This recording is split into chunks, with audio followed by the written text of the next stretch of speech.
Welcome back to Team Lethal Strike. I'm OnGaard, and today we are going to be covering the deck list of our online series' invitational champion, Gumi35. And to no one's surprise, it's Regidrago. This deck is almost assuredly the best deck in format with how much it's been tearing up tournaments lately, including being 6 of the top 8 of Toronto regionals. With that being said, let's get into the list.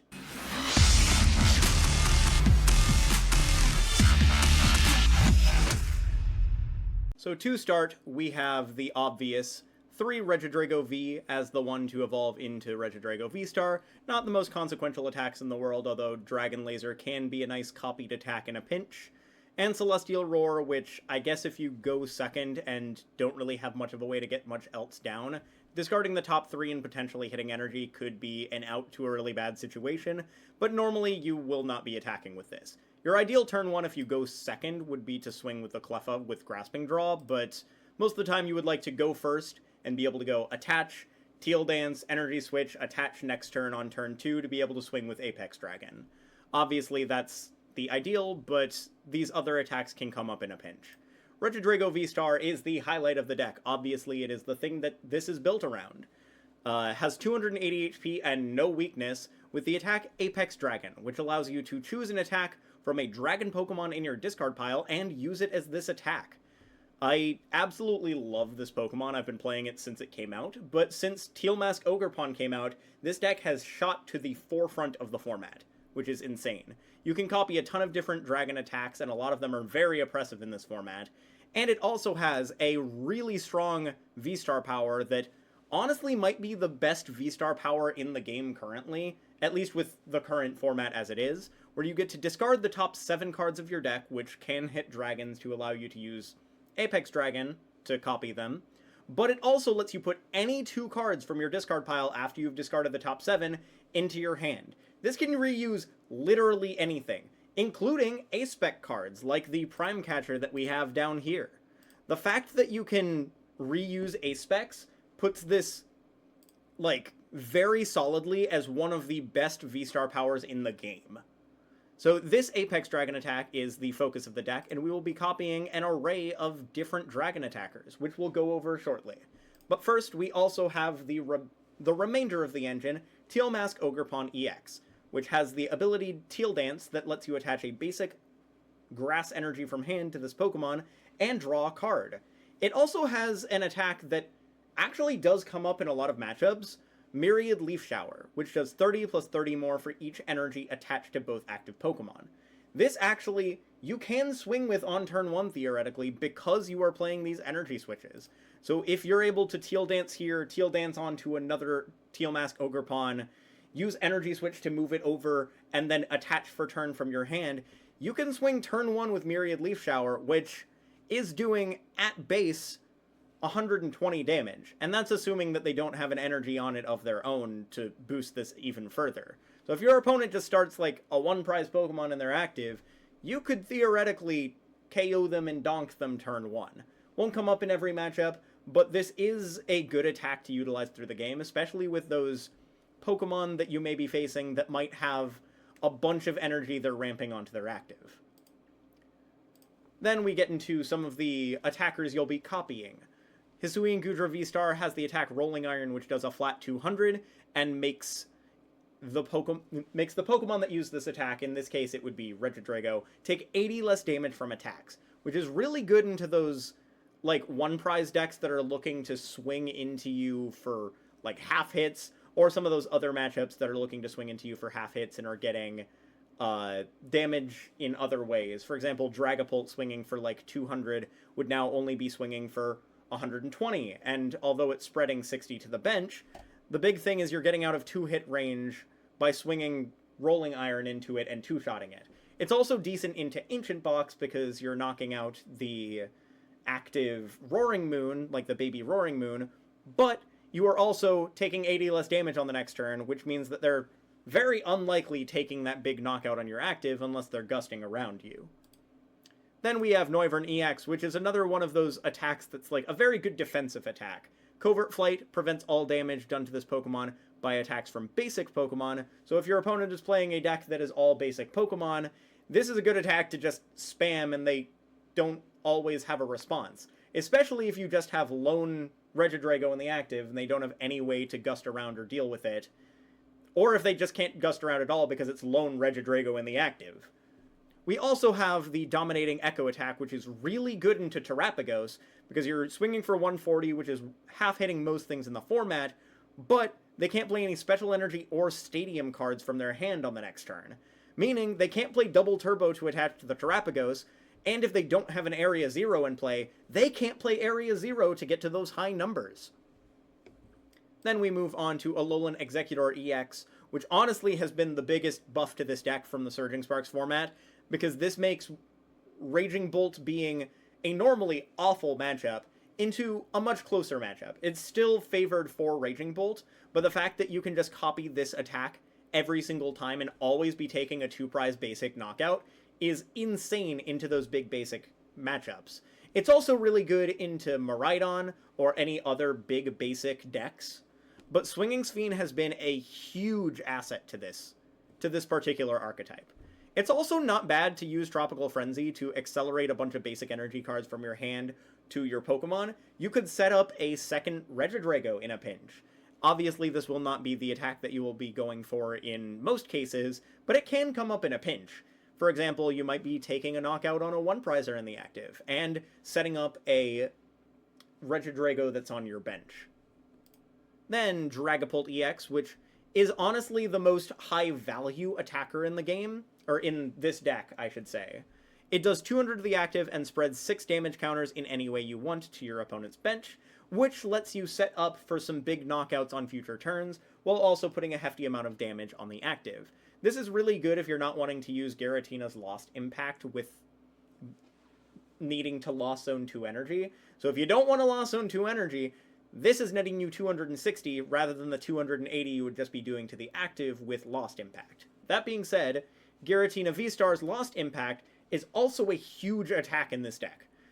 There are a lot of Pokemon with 280, including other Regidragos, but there's also things like Palkia, Origin Form Dialga, etc.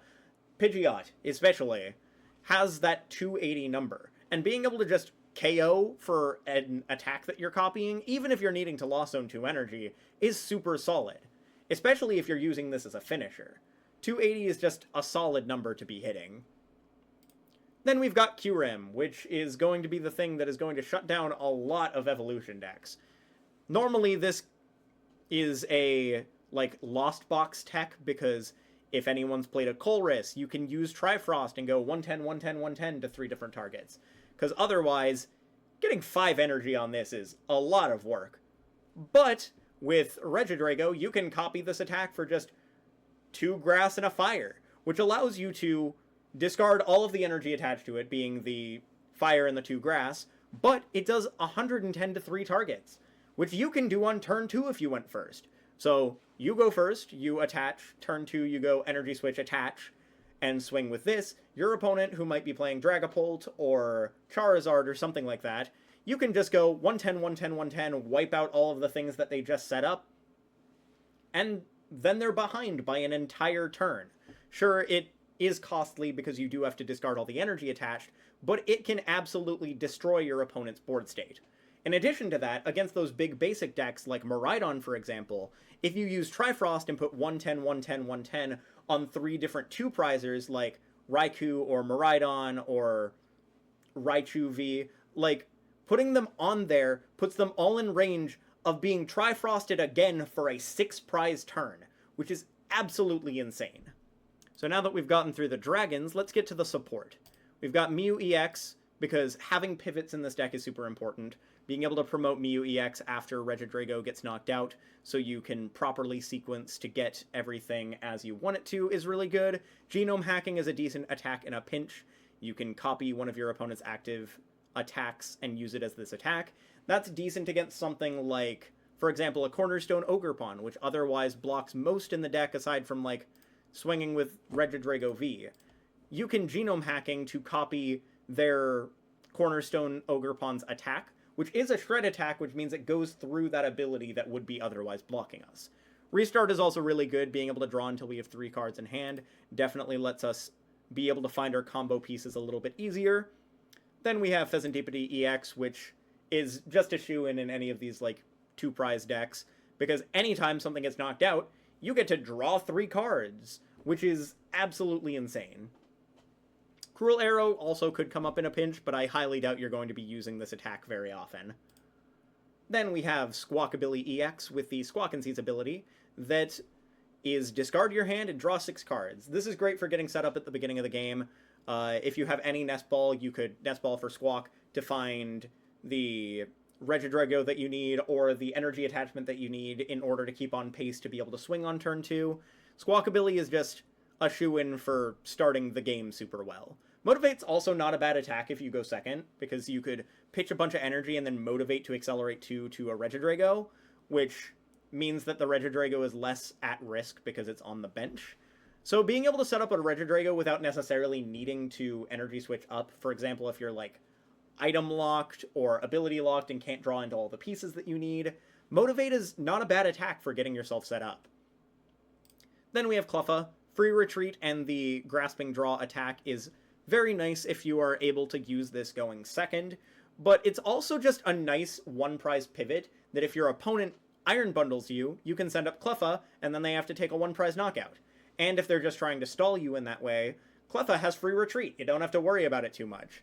One of the best things to do if your opponent plays Bundle is put Cleffa and Radiant Charizard down. So if you have, for example, Radiant Charizard in the active and they need 2 prizes to win the game, if you bench the Cleffa and they Iron Bundle you, you can go into Cleffa and not need to worry about them getting that multi-prize turn that would win them the game otherwise. Radiant Charizard is just assuredly the best Radiant for this deck, because it is a 1-prize attacker that can throw off their prize trade, while also swinging for that hefty 250 in the late game that you can use for a singular fire energy after they've taken 4 prize cards. But one of the nice things about this deck is that in addition to just being able to swing for that 1 fire, earlier in the game, you can energy switch over from Teal Mask Ogerpon and set this up straight from hand at an earlier point in the game. For example, say your opponent's taken 3 prizes and you need that Colorless and that fire. Teal Dance, energy switch over the grass, attach the fire, 250. Absolutely insane. Now let's get into we'll go a little bit faster through the trainers. We've got 4 Professor's Research. Discard your hand, draw 7.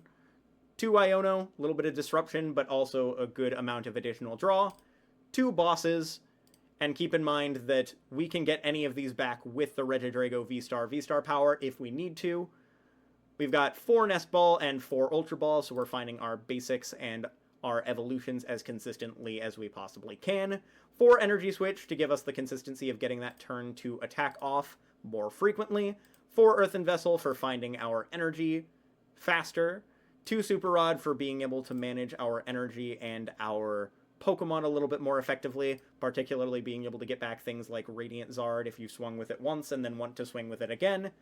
Superior Energy Retrieval for being able to get back a bunch of grass and a fire all at once to be able to go Teal Dance, attach fire, attach grass from hand, well, not attach grass from hand, but Teal Dance, energy switch, attach fire from hand. You could set up all at once, and Superior Energy Retrieval is a great combo piece for being able to do that. And then we have a switch to be able to pivot if they try and stall something like a not yet set up Regidrago. And then we have Prime Catcher being the best ace spec in the game. It is a switch effect, it is a gust effect, built into one. It's an item, so if you've used research, you can still Prime Catcher to gust the Pokemon that you need to for game. And then we have Canceling Cologne, which we can Prime Catcher, pull up a Manaphy, Canceling Cologne, turn off that ability, and Q-Rem to wipe our opponent's board. We can Canceling Cologne to be able to hit through Mimikyu, Canceling Cologne to be able to hit through Cornerstone Ogerpon, Canceling Cologne to turn off things like Iron Thorns that would be ability locking us otherwise, so we can actually use our Legacy Star ability. Canceling Cologne is just a really good one-of in this deck. And then there is also a Jamming Tower to turn off the effects of our opponent's tools. This stops Forest Seal Stone, it stops Evo TM. It's really good to hit it in the early game too, to be able to stop them from being able to do those utility tools. But it's also decent in the late game for being able to turn off things like Bravery Charm, those more defensive tools. I'm kind of surprised that they aren't playing a Temple of Sinnoh here, because being able to turn off Mist Energies against Lugia is really good. or the V-Guard energy that they sometimes tech for this matchup. So not having the Temple of Sinnoh is a little bit rough. Like, I feel like maybe they could cut maybe the Superior Energy Retrieval or something else for a Temple of Sinnoh, but obviously it worked out for them because they did win the Invitational. I think they just didn't expect as much Lugia, so they chose to omit it. Then there is the 7 grass energy to be able to teal mask or teal dance as much as they want to throughout the game, and 2 fire, which I like 3 fire just because of prizing, but 2 fire is generally very workable for this deck. And that rounds out the overall list. Being able to set up the Regidragos and use a variety of different attacks is such a fun concept, and reminds me a lot of Mewtwo and Mew from back in the format that the tag teams were around in. I hope you enjoyed the video. If you did, leave a like, comment, and subscribe to the channel for more Pokemon content. And once again, congrats to Gumi for winning the series. Strike first, gamers.